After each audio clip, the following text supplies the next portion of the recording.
ताकतवर बादशाह के शहर में खामोशी चीख बन चुकी थी। खौफ हुक्म से बड़ा हो गया था। लोग बोलना भूल गए थे क्योंकि ताकत ने इंसानियत छीन ली थी। इसी अंधेरे में जुजुली मैजिक फेरी उतरी, नन्ही सी, मासूम चेहरा, मगर दिल बेहद मजबूत।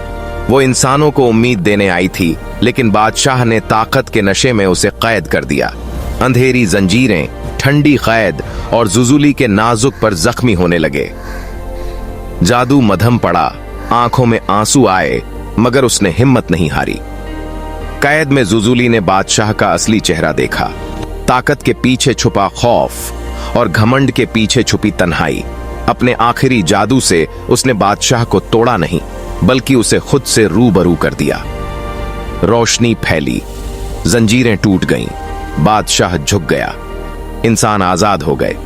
जुजुली कमजोर थी, मगर मुस्कुरा रही थी और आहिस्ता आहिस्ता आसमान की तरफ उड़ गई। ताकत वो नहीं जो सब कुछ छीन ले, बल्कि वो है जो दिल बदल दे।